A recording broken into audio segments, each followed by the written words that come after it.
Sehebat apapun seseorang, pasti akan kehilangan kekuatan itu. Tidak ada orang yang kuat secara abadi. Ada saatnya dia bakal jatuh, ambruk, dan tidak ada yang peduli, apalagi menolong.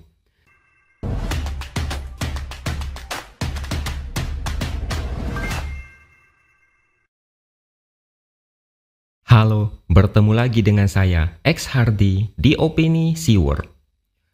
Seperti yang sudah bisa ditebak, Kaisang kembali terpilih sebagai Ketua Umum PSI setelah mengalahkan dua lawan yang mungkin kalian tidak pernah dengar namanya.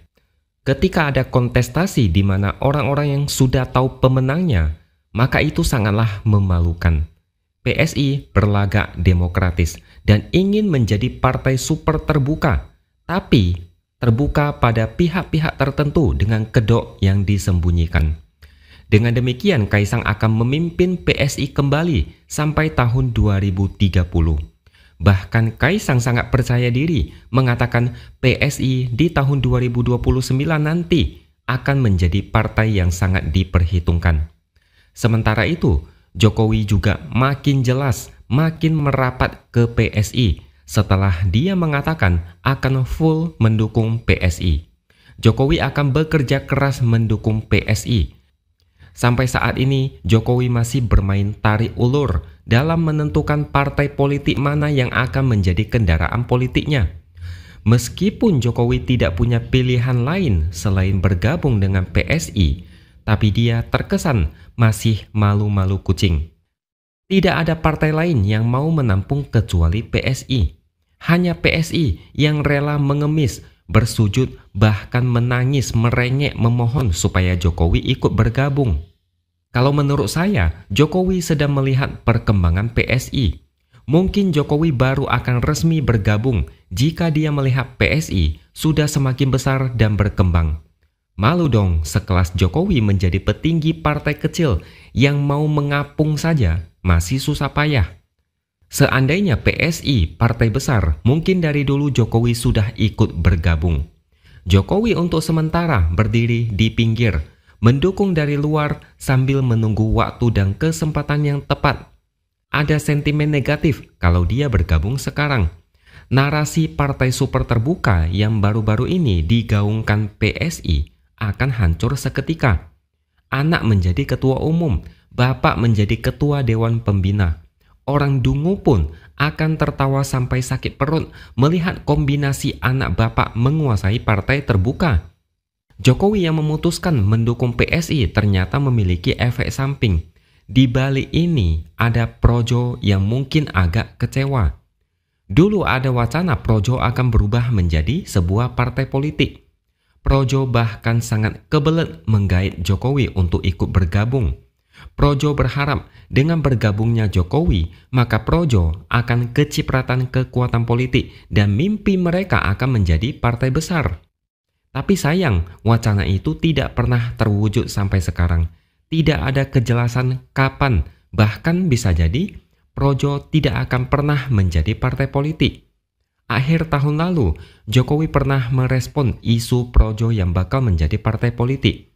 Jokowi cuma bilang dia menyerahkan keputusan itu pada Projo. Terserah Projo deh pokoknya.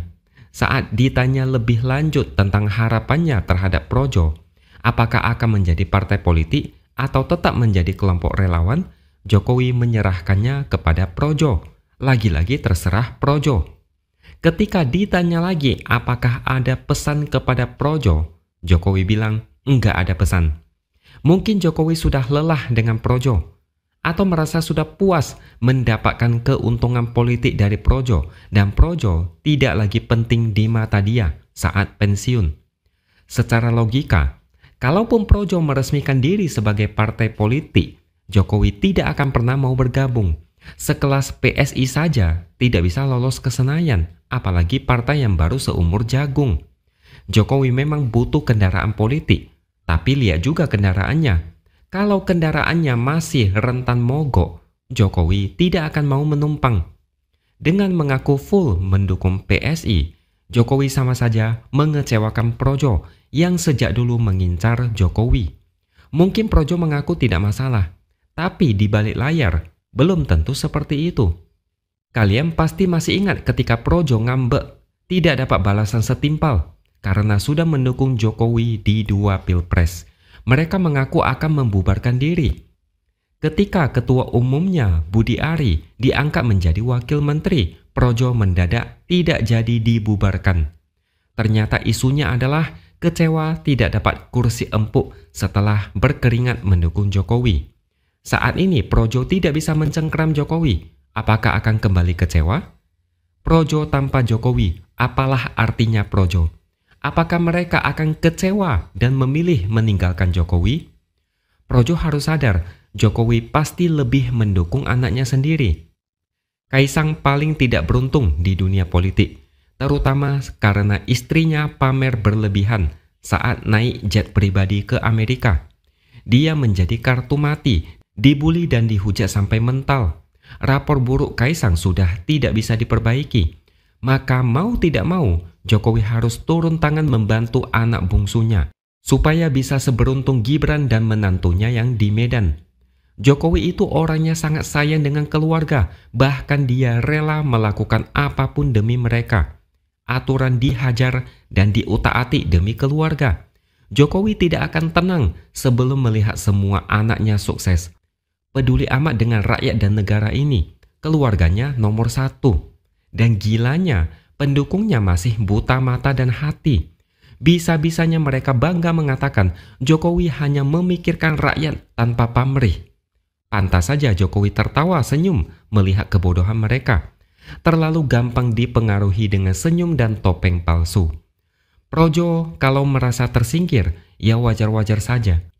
Jokowi sudah selesai di pilpres, tidak bisa menjabat apapun lagi di pemerintahan kecuali diberi jabatan. Di sini Jokowi harus memilih salah satu dan mengorbankan yang lain. Tapi pilihan apapun yang diambil Jokowi sama saja, tidak ada bagusnya. Mendukung PSI, tetap saja PSI tidak akan berkembang. Pilpres 2024 adalah buktinya. Mendukung Projo menjadi parpol, susahnya setengah mati. Jokowi pada akhirnya akan semakin kehilangan pendukungnya. Sehebat apapun seseorang, pasti akan kehilangan kekuatan itu. Tidak ada orang yang kuat secara abadi. Ada saatnya dia bakal jatuh, ambruk, dan tidak ada yang peduli, apalagi menolong. Saat ini mereka masih dekat-dekat dengan Jokowi, mungkin lebih karena takut akan kenapa-kenapa. Kebanyakan dari mereka sedang tersandera, terikat, dan tidak berani melepaskan diri. Berteman tapi terpaksa, dekat-dekat tapi tidak nyaman. Yang dilakukan Jokowi semata-mata hanyalah demi keluarga dengan memanfaatkan tangan orang lain. Yang tidak mau tunduk, siap-siaplah menerima konsekuensi. Demi keluarganya, nafsunya sangat mengerikan.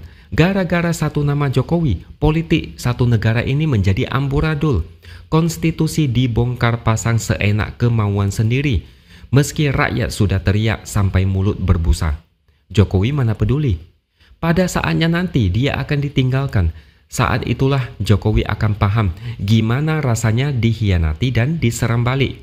Oke, sampai di sini dulu opini dari saya. Subscribe channel ini supaya makin berkembang dan jangan lupa tuliskan komentar Anda. Terima kasih sudah menonton dan sampai jumpa lagi di lain kesempatan.